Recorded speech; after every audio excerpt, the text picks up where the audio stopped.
नमस्कार सभी EPS 95 pension धारकों का आज के एक और नए और फ्रेश वीडियो में स्वागत है। सभी ईपीएस 95 पेंशन धारकों को अवगत है कि सेंट्रल बोर्ड ऑफ ट्रस्टीज की 231वीं बैठक में ईपीएस 95 पेंशन धारकों के लिए ईपीएस 95 पेंशन योजना के तहत जो मिलने वाली पेंशन है तो उसकी गणना के लिए एक ऑनलाइन कैलकुलेटर की सुविधा शुरू की गई है। इससे जो भी ईपीएस 95 पेंशन धारक है तो वो अपनी पेंशन को आसानी से कैलकुलेट कर सकते हैं। तो आज के इस वीडियो में मैं आपको बताने जा रहा हूँ कि किस तरह से इस ऑनलाइन कैलकुलेटर का इस्तेमाल करके पेंशन की गणना की जा सकती है। तो इसके लिए यहाँ पर ईपीएफओ की ये जो वेबसाइट आप आपके स्क्रीन पर देख पा रहे हैं तो इसे आपको ओपन कर लेना है। इसका लिंक आपको वीडियो के डिस्क्रिप्शन में मिल जाएगा। यहाँ पर ईपीएस 95 पेंशन धारकों की पेंशन को कैलकुलेट करने के लिए यहाँ पर ये जो ऑनलाइन सर्विसेज का एक ऑप्शन है तो वहां पर एक नया ऑप्शन ऐड हो गया है जिसमें आपको जो है वो क्लिक करना है और आप आसानी से आपकी जो पेंशन है तो वो कैलकुलेट कर सकते हैं। तो यहाँ पर आप देख पा रहे हैं कि ये जो ऑनलाइन सर्विसेज का टैब है तो वो यहाँ पर दिया हुआ है। उसके बाद यहाँ पर ये जो नई सर्विस है ईडीएलआई पेंशन कैलकुलेटर तो वो आपको यहाँ पर दिखाई दे रही है। तो ये है ईडीएलआई एंड पेंशन कैलकुलेटर। तो यहाँ पर ये जो नई सुविधा है तो वो यहाँ पर दी गई है। तो पहले यहाँ पर केवल पेंशनर्स के लिए ये जो पेंशन पोर्टल की सुविधा थी तो वो दी गई थी। तो अभी यहाँ पर एक और सुविधा जो है वो दी गई है जिसका हेडिंग यहाँ पर दिया गया है ईडीएलआई एंड पेंशन कैलकुलेटर। तो यहाँ पर अभी मैं आपको ये जो डिटेल डेमो है तो वो दिखा देने वाला हूँ कि किस तरह से हम जो आसानी से यह जो कैलकुलेटर है तो इसका इस्तेमाल करके पेंशन की गणना जो है वो कर सकते हैं। तो इसके लिए यहाँ पर आपको जो है वो क्लिक कर लेना है। क्लिक करने के बाद एक नई विंडो आपके सामने ओपन हो जाएगी। ये देखिए एक नया विंडो ओपन हो गया है और यहाँ पर आपको दिखाई देगा ईडीएलआई एंड पेंशन कैलकुलेटर। उसके बाद यहाँ पर आपको how to use pension calculator तो इसके लिए जो डायरेक्शंस है तो वो भी मिल जाएंगे। इस पर क्लिक करेंगे तो एक नया पीडीएफ जो है वो हमारे सामने ओपन हो जाता है। तो यहाँ पर आप देखिए कि इसमें how to use EDLI and pension calculator तो इनके संबंध में पूरी जानकारी दी हुई है। ऊपर में यहाँ पर ईडीएलआई कैलकुलेटर कैसे यूज करना है तो उसके बारे में बताया गया है। उसके बाद यहाँ पर नीचे बताया गया है पेंशन कैलकुलेटर। तो जी हाँ, यहाँ पर हम पेंशन कैलकुलेटर के बारे में जानकारी लेने वाले हैं। तो जो भी यहाँ पर डिटेल रहेगा तो पेंशन कैलकुलेटर के संबंध में रहेगा।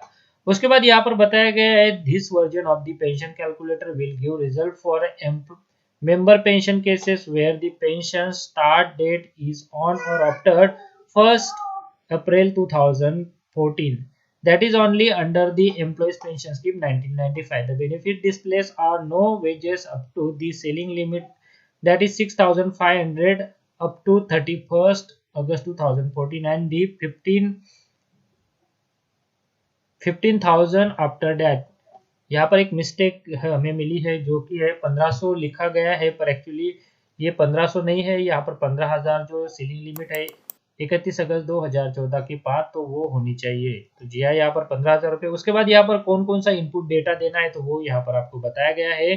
तो आप यह जो इनपुट डेटा है तो वो सारा तैयार रख लीजिएगा। अभी मैं आपको ये जो पेंशन कैलकुलेटर है तो इसमें कहाँ कहाँ पर कौन कौन सा इनपुट डेटा फिल करना है तो वो भी दिखाने वाला हूँ। पर उससे पहले अगर आपने अभी तक हमारे चैनल को सब्सक्राइब नहीं किया है तो चैनल को सब्सक्राइब जरूर करके रख लीजिएगा ताकि ऐसे ही वीडियो हम आपके लिए लाते रहते हैं जो कि आपके फायदे के होते हैं। तो यहाँ पर अभी आगे कौन कौन सी इंफॉर्मेशन आपको रेडी रखनी है तो वो देख लेते हैं। तो आपका date of birth, the date of birth of the member should be on or after 1st April 1953, which means the member should have completed 50 years age on or after 1st April 2011। Then आपको आपका service period जो है वो रखना है, यानी आपकी date of joining and date of exit from the service. तो यानी आपने कब ज्वाइन किया था और कब छोड़ी है, एग्जिट कब किया है तो वो तिथि आपको पता होनी चाहिए। The date of joining can not be prior to 16 November 1995 and the date of exit cannot be a date after superannuation date. Then NCP1 and NCP2 days. Contributory pension. The non-contributory period of service is the number of days for which the member did not get wages, and so for those number of days EPS contribution was not paid by the employer. Then the NCP1 is up to 31st August 2014 and NCP2 is after that, means 11th August 2014. In a member had worked in a different establishment, he can add multiple service period. Pension opted date. In case as on date of us, in case In case as on date of use of the calculator the member has crossed 58 years age, the pension start date will be displayed by system. But if the member has not crossed the age of 58 years, then he can enter the date from the then he can enter a date from date of exit, date of attaining 50 years age till the date of use of calculator. Then pensionable salary. This is the average wages for the last 12 months if the pension start date is on or before 31st August 2014 and 60 months if the pension start date is after that. The wage ceiling up to 31st August 2014 is rupees 6,500 and after that is 15,000. So the average salary can be 15,000 only from the 1st September 2019 and up to the 31st August 2014. It will be maximum up to 6,500. On entry of this database, the system will display the amount of monthly or yearly pension. If the pension amount is less than 1,000, the member will be eligible for a minimum pension of rupees 1,000 that is effective from 1st September 2014 or pension start date whichever is later. In case of early pension, the reduction amount of the pension at the rate of 4% per annum will be deducted from the early pension for each year from pension fixed at the age of 50 years age till the age minimum 50 years from where early pension opted. तो जी यहाँ पर ये सारी guideline जो है वो यह जो कैलकुलेटर कैसे यूज करना है तो उसके संबंध में दी गई है। अभी मैं आपको दिखा देता हूँ कि किस तरह से ये जो ऑनलाइन कैलकुलेटर है तो इसका इस्तेमाल करके हम आसानी से जो है वो पेंशन की गणना कर सकते हैं। तो इसके लिए यहाँ पर आपको क्लिक कर देना है, ये जो लिंक दिया हुआ है तो इस पर आपको क्लिक करना है। जैसे ही आप क्लिक करेंगे तो एक नया पेज जो है आपके सामने ओपन हो जाएगा। वहां पर आपको जो है वो पेंशन की गणना करने का जो डिटेल है तो वो मिल जाएगा। तो चलिए अभी यहाँ पर मैं क्लिक कर लेता हूँ। उसके बाद जो पेंशन की गणना के लिए कैलकुलेटर यहाँ पर जारी किया गया है तो वो हमारे सामने ओपन हो जाएगा और हम पेंशन का एक एग्जाम्पल है कैलकुलेशन का। तो उसके बाद यहाँ पर एक पेंशन का एग्जाम्पल जो है वो हम कैलकुलेट करके देखेंगे ताकि आपको पता चल जाए कि किस तरह से इस पेंशन कैलकुलेटर का इस्तेमाल कर सकते हैं और उसमें कौन कौन सा डाटा कहाँ कर फीड करना है। तो चलिए यहाँ पर अभी ये जो EDLI एंड पेंशन कैलकुलेटर का यहाँ पर टैब है तो इस पर मैं क्लिक कर लेता हूँ। तो ये देखिए यहाँ पर पेंशन का जो कैलकुलेटर का वेबसाइट है तो वो ओपन हो चुका है जिस पर हमें EDLI बेनिफिट कैलकुलेटर और पेंशन कैलकुलेटर ऐसे दो ऑप्शन यहाँ पर देखने को मिलेंगे। तो यहाँ पर आपको जो है वो पेंशन कैलकुलेट करनी है तो इसके लिए यह जो पेंशन कैलकुलेटर का ऑप्शन आपको दिखाई दे रहा है तो इस पर आपको क्लिक कर लेना है। उसके बाद यहाँ पर हम किस तरह से पेंशन कैलकुलेट कर सकते हैं तो वो देखेंगे। तो जैसे यहाँ पर आप पेंशन कैलकुलेटर है तो उस पर जो है वो क्लिक कर लीजिए। तो चलिए यहाँ पर मैं क्लिक कर लेता हूँ। उसके बाद कैसे पेंशन कैलकुलेट करना है तो वो भी मैं आपको दिखा देता हूँ।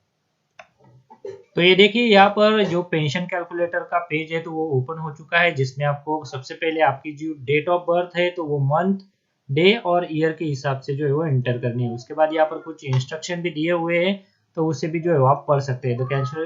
The calculation shown here are only illustrative in nature and based on data entered by the user and cannot be used as a basis of any legal case or litigation. Hence may differ with the actual benefit proposed by the office based on the data available in the EPFO database. In case of any mismatch, the actual benefit proposed by the EPFO office will be considered final. तो यहाँ पर ये एक pension की जो गणना की जाएगी तो वो इलस्ट्रेटिव रहेगी, ऐसा यहाँ पर किया गया है इसके लिए। और यह जो डेटा है वो किसी भी केस में लीगल डेटा जो है वो कंसिडर नहीं किया जाएगा। इसमें जो EPFO द्वारा पेंशन का भुगतान किया जाता है, ऑफिस द्वारा भुगतान किया जाता है तो उसमें डिफरेंस भी हो सकता है, ऐसा बताया गया है। तो यहाँ पर किस तरह से यूज कर सकते हैं तो वो देख लेते हैं। तो यहाँ पर सबसे पहले जो जन्म तिथि है यानी डेट ऑफ बर्थ है तो उसे एंटर कर देना है। तो जो डेट ऑफ बर्थ है तो उसे आपको एंटर कर देना है। यहाँ पर एग्जाम्पल के लिए मैं 12 अक्टूबर 1964 एक एग्जाम्पल के लिए डेट यहाँ पर डाल देता हूँ। तो ये देखिए यहाँ पर जैसे ही ये डेट मैं एंटर करता हूँ तो 58 वर्ष प्राप्त करने की तिथि आपको यहाँ पर दिखाई देती है। 50 वर्ष प्राप्त करने की तिथि, मिनिमम अवेलिंग डेट यहाँ पर आपको दिखाई देती है। उसके बाद आपको यहाँ पर सेवा जोड़नी है, जिसमें आपको आपकी जो सर्विस की स्टार्ट डेट है तो वो एंटर कर देनी है। तो वो मैं यहाँ पर 12 अक्टूबर 1996 कर देता हूँ, ताकि यहाँ पर आपकी पेंशन की जो गणना है तो वो हो सके। यहाँ पर मैं ये सारे डेट जो है एग्जाम्पल के लिए डाल रहा हूँ, आप आपके हिसाब से जो आपकी जो भी डेटा है तो वो यहाँ पर एंटर कर सकते हैं। उसके बाद यहाँ पर डेट ऑफ एग्जिट का भी ऑप्शन है, तो वो भी मैं यहाँ पर एंटर कर देता हूँ। ये देखिए 11 अक्टूबर 2022 ये डेट रहेगी। उसके बाद यहाँ पर 00 हो जाएगा। NCP1 from this date, NCP2 from this date. तो अगर कोई डेज है तो वो भी आप यहाँ पर जोड़ सकते हैं। उसके बाद सेवा में जोड़िए, ऐसा यहाँ पर बताया गया है। तो उसके बाद यहाँ पर आपको पेंशन कब शुरू होने वाली है तो उसकी डेट भी डाल देती है। तो ये एक एग्जाम्पल के लिए 11 नवंबर 2022 को पेंशन शुरू होने वाली है। तो वो डेट जो है मैं यहाँ पर एंटर कर देता हूँ, तो 2022। तो ये हो गया। और ये जो पेंशन योग्य वेतन है तो वो हमें एंटर करना है, जो कि 15,000 रुपये बेसिक सैलरी रहती है। तो वो अभी तक जो है वो सीलिंग लिमिट है, तो इसके लिए यहाँ पर वो एंटर करने के बाद जो है वो कैलकुलेट कर देना है। यहाँ पर ये जो गणना दिखाए, अपडेट करे, अपडेट कैलकुलेशंस, तो ये यहाँ पर आपको दिखाई देगा। तो उसके हिसाब से यहाँ पर सेवानिवृत्ति पेंशन, सुपर एन्युएशन पेंशन जो है वो कैलकुलेट हो जाती है। तो ये देखिए यहाँ पर ये जो पेंशन है वो कैलकुलेट हो गई है। तो 3401 रुपया जो पेंशन है तो वो यहाँ पर ये जो डिटेल डेटा है तो वो एंटर करने के बाद जो है वो आपको कैलकुलेट करने के बाद जो है वो यहाँ पर दिखाई देगी। उसके बाद ये जो रिपोर्ट है तो इसे आप यहाँ पर जो डाउनलोड का टैब दिया हुआ है तो उस पर क्लिक करके डाउनलोड भी कर सकते हैं। यह आप आपकी इंफॉर्मेशन के लिए जो रिकॉर्ड है तो उसमें जो है वो रख सकते हैं। और यह जो पेंशन का कैलकुलेटर है तो वो आप जो है वो इस तरह से ओपन कर सकते हैं। तो यहाँ पर ये जो डेटा है तो वो अभी मैं सेव कर लेता हूँ। इस तरह से यहाँ पर आप जो है वो सेव कर सकते हैं आपके लैपटॉप पर, पीसी पर, कहीं पे भी। उसके बाद इसे अगर आप ओपन करेंगे तो आपको यहाँ पर ये जो आपका पेंशन का डिटेल है तो वो देखने को मिल जाएगा। तो ये देखिए यहाँ पर ये जो डिटेल रिपोर्ट है तो वो डाउनलोड हो गया है अभी, जिसमें जो भी इंफॉर्मेशन दी गई थी, date of joining, date of exit, उसके बाद पेंशन कब शुरू होने वाली है, पेंशन योग्य वेतन कितना है, और उसके बाद यहाँ पर कैलकुलेट पेंशन करने के बाद आपको जो 3401 रुपया पेंशन मिल रही है तो वो भी यहाँ पर शो हो रही है। तो इस तरह से ये जो ऑनलाइन कैलकुलेटर ईपीएफओ द्वारा ईपीएस 95 पेंशन धारकों की पेंशन की गणना के लिए लॉन्च किया गया है, शुरू किया गया है। तो इसका इस्तेमाल करके आप आपके घर बैठे पेंशन को कैलकुलेट कर सकते हैं। तो जी आज के इस वीडियो में यही जो सुविधा ईपीएस 95 पेंशन धारकों के लिए ईपीएफओ द्वारा शुरू की गई थी तो उसके बारे में जो मैंने आपको डिटेल डेमो दिया है। उम्मीद करता हूँ कि इस डेमो में जो जानकारी दी गई है तो इससे आपको फायदा जरूर होगा। फिर भी आपको अगर कोई इन्फॉर्मेशन चाहिए, हेल्प चाहिए, तो आप वीडियो के नीचे जो है वो कॉमेंट कर सकते हैं किस तरह से यह जो पेंशन कैलकुलेटर है तो इसे इस्तेमाल किया जा सकता है। तो उसके बारे में मैंने आपको जानकारी दी है। तो चलिए आज के इस वीडियो में बस इतना ही। आगे भी जो भी अपडेट रहेंगे, जो भी ऐसी इन्फॉर्मेशन रहेगी तो मैं आपको बता दूंगा। अगले आने वाले वीडियो में एक और हम नई इन्फॉर्मेशन आपके साथ शेयर करने वाले हैं, जो कि किस तरह से फेस ऑथेंटिकेशन टेक्नोलॉजी का इस्तेमाल करके हम हमारा लाइफ सर्टिफिकेट जो है वो सबमिट कर सकते हैं, तो वो जानेंगे। तो जी हाँ, यह भी सुविधा 231वीं सेंट्रल बोर्ड ऑफ ट्रस्टीज की बैठक में ईपीएस 95 पेंशन धारकों के लिए शुरू की गई है। तो उसका भी डेमो हम आपको जल्द से जल्द दिखाएंगे, ताकि आप भी यह जो फेस ऑथेंटिकेशन टेक्नोलॉजी का एक नया प्रोसेस शुरू किया गया है तो उससे जो है वो रूबरू हो सके, उसकी पूरी जानकारी आपको मिल सके और आप भी फेस ऑथेंटिकेशन टेक्नोलॉजी के माध्यम से जो है वो आपका जीवन प्रमाण पत्र जो है वो जमा कर सके। क्योंकि बहुत सारे पेंशन धारकों को दिक्कत आ रही थी, उनका फिंगरप्रिंट जो है स्कैन नहीं हो रहा था। ऐसे में उनकी पेंशन भी जो है वो रुक जाती थी, क्योंकि वो समय पर उनका जीवन प्रमाण पत्र जो है वो जमा नहीं कर पाते थे। अब उनके लिए यह जो फेस ऑथेंटिकेशन टेक्नोलॉजी है तो उसका इस्तेमाल करके आसानी से जीवन प्रमाण पत्र जो है वो जमा किया जा सकता है। तो उसका भी डेमो हम अगले आने वाली वीडियो में आपको बताएंगे। इसके लिए आप चैनल को सब्सक्राइब जरूर करके रख लीजिएगा और उसके बाद एक बेल का बटन आएगा तो उसे भी आप प्रेस कर दीजिएगा, ताकि जो भी आने वाले अपडेट है तो उन अपडेट के बारे में आपको समय समय पर जानकारी मिल सके। तो चलिए मिलते हैं अगले आने वाले वीडियो में, तब तक आप सभी को मेरा नमस्कार। अगर आप शेयर मार्केट में इन्वेस्ट करना चाहते हैं तो इसके लिए आपको एक ट्रेडिंग अकाउंट की जरूरत पड़ती है। ट्रेडिंग अकाउंट ओपन करने के लिए वीडियो के डिस्क्रिप्शन में मैंने आपके लिए एक लिंक देके रखा है। उस लिंक पर क्लिक करके अगर आप ट्रेडिंग अकाउंट ओपन करते हैं तो उस ट्रेडिंग अकाउंट ओपनिंग के लिए आपको कोई भी चार्जेस देने की जरूरत नहीं है, साथ में कोई भी एनुअल फी देने की जरूरत नहीं है। और जब भी आप इक्विटी में शेयर खरीदेंगे या फिर बेचेंगे तो उसके ऊपर आपको कोई भी ब्रोकरेज देने की जरूरत नहीं है। अगर मान लीजिए आपने 100 रुपए का कोई शेयर खरीदा और उसे 150 रुपए में बेच दिया, तो जो 50 रुपए का फायदा होगा तो वो सीधे आपकी जेब में जाएगा। इसके ऊपर जो है वो आपको कोई भी ब्रोकरेज चार्जेस देने की जरूरत नहीं है, कोई भी यहाँ पर आपको चार्जेस नहीं है। तो इसके लिए अगर आप अकाउंट ओपन करना चाहते हैं तो वीडियो के डिस्क्रिप्शन में मैंने एक लिंक दिया हुआ है, तो उस लिंक पर क्लिक करके आप घर बैठे ऑनलाइन एक डीमैट अकाउंट ओपन कर सकते हैं।